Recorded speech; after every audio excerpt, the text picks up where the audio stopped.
आप मेरे चैनल हिंदी हमारी शान को सब्सक्राइब करिए और बेल आइकन को प्रेस करिए, जिससे आपको मेरी हिंदी विषय से संबंधित नई नई वीडियो की जानकारी समय समय पर प्राप्त होती रहे।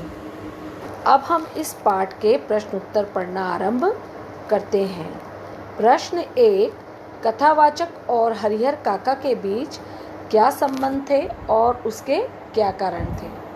कथावाचक और हरिहर काका के बीच बहुत ही घनिष्ठ संबंध था। आपस में रक्त संबंध ना होते हुए भी हरिहर काका के प्रति लेखक के गहरे लगाव के दो मुख्य कारण थे। हरिहर काका उनके पड़ोसी थे। लेखक की माँ का कहना था कि बचपन में हरिहर काका उन्हें बहुत प्यार करते थे और उसे कंधे पर बैठाकर घुमाने ले जाया करते थे। बड़े होने पर लेखक और हरिहर काका के मध्य गहरी दोस्ती हो गई, इसलिए वे लेखक से कुछ भी नहीं छिपाते थे। प्रश्न 2, हरिहर काका को महंत और अपने भाई एक ही श्रेणी के क्यों लगने लगे? 15 बीघा जमीन के मालिक हरिहर काका की घर में खूब खातिरदारी हुआ करती थी। उनके तीनों छोटे भाइयों ने अपनी पत्नियों को अच्छी तरह से समझा रखा था कि काका की अच्छी से खातिरदारी होनी चाहिए, क्योंकि उनके बाद उनकी सारी संपत्ति उनकी ही होने वाली है। परंतु उन्होंने ऐसा नहीं किया। उन्होंने उनके साथ दुर्व्यवहार ही किया।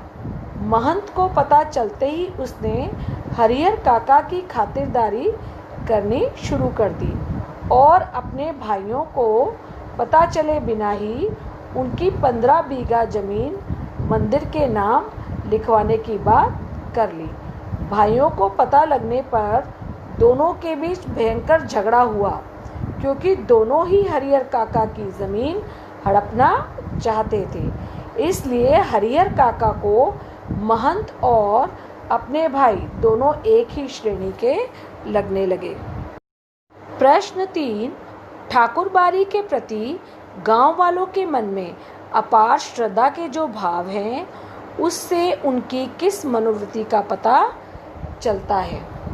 ठाकुरबाड़ी गांव की सबसे प्राचीन और पूज्य जगह थी। गांव वालों ने चंदा करके इस स्थान पर एक मंदिर बनवा दिया था। कहीं से भी कोई संत आए, वे यहाँ रुककर विश्राम किया करते थे। सुबह शाम यहाँ ठाकुर जी की पूजा हुआ करती थी। गांव की बढ़ती आबादी के साथ साथ ठाकुरबाड़ी का भी विस्तार होता गया।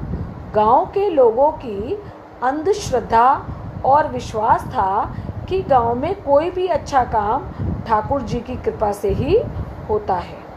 प्रश्न 4, अनपढ़ होते हुए भी हरिहर काका दुनिया की बेहतर समझ रखते हैं। कहानी के आधार पर स्पष्ट कीजिए।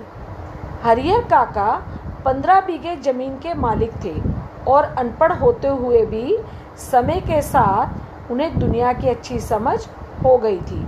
उन्हें लगने लगा था कि उनके तीनों भाई और महंत उनकी जमीन हथियाने के लिए ही उनकी सेवा शुश्रूषा करते हैं।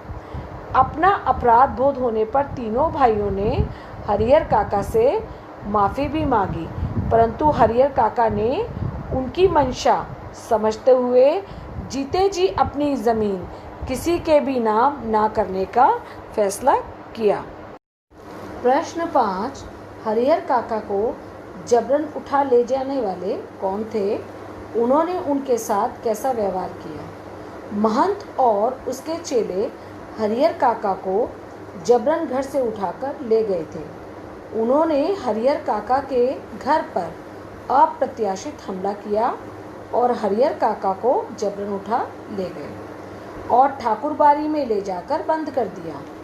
काका के भाई जब ठाकुरबाड़ी का गेट खुलवाने गए तो महंत के चेलों ने उन पर अंदर से पत्थरों और हथियारों से हमला कर दिया।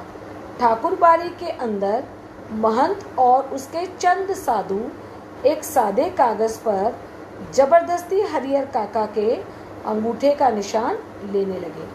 मना करने पर उन्हें बांधकर एक कमरे में बंद कर दिया गया।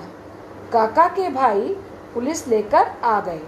उन्होंने एक एक कमरे की तलाशी ली और एक कमरे में हरिहर काका मुंह में कपड़ा ठुसे हुए और बंधे हुए मिले। प्रश्न 6, हरिहर काका के मामले में गांव वालों की क्या राय थी और उसके क्या कारण थे? हरिहर काका के मामले में गांव वाले हल्के वर्गों में बंट गए। एक वर्ग का कहना था कि साधुओं और डाकुओं में कोई अंतर नहीं रह गया है। इन साधुओं ने ठाकुरबाड़ी की पवित्रता को भंग कर दिया है। दूसरा वर्ग साधु संतों के पक्ष में था और उनका कहना था कि कभी कभी धर्म के विकास और परमार्थ के लिए साधुओं को भी ऐसा कर्म करना पड़ता है। प्रश्न 7, कहानी के आधार पर यह स्पष्ट कीजिए कि लेखक ने यह क्यों कहा कि अज्ञान की स्थिति में ही मनुष्य मृत्यु से डरते हैं। ज्ञान होने के बाद तो आदमी आवश्यकता पड़ने पर मृत्यु को वरण करने के लिए तैयार हो जाता है। हरिहर काका की जमीन पर कब्जा करने के लिए महंत ने उनका अपहरण कर लिया। जमीन के कागज पर निशान लेने के लिए उन्हें कमरे में बांधकर डाल दिया गया। उनके भाइयों ने भी उनके साथ ऐसा ही किया। उन्हें मारने तक का प्रयास किया गया।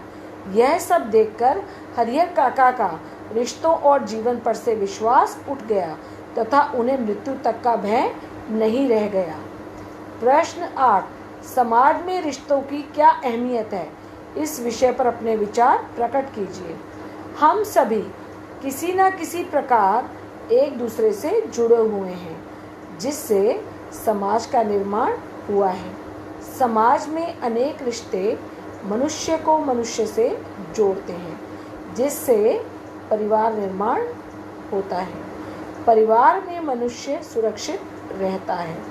आपस में एक विश्वास बढ़ता है। यही विश्वास जब टूटता है तो आदमी भी टूट जाता है, जैसा कि हरिहर काका के साथ हुआ। प्रश्न 9, यदि आपके आसपास हरिहर काका जैसी हालत में कोई हो तो आप उसकी किस प्रकार मदद करेंगे? यदि हमारे आसपास हरिहर काका जैसी हालत में कोई हो तो हम उसके परिवार वालों को समझाने का प्रयास करेंगे। बहुत प्रयास के बाद भी परिवार पर कोई असर नहीं पड़ा तो हम उस परिवार का सामाजिक बहिष्कार करेंगे और हरिहर काका जैसे व्यक्ति की संपूर्ण सामाजिक मदद करेंगे। प्रश्न 10, हरिहर काका के गांव में यदि मीडिया की पहुंच होती तो उनकी क्या स्थिति होती? अपने शब्दों में लिखिए।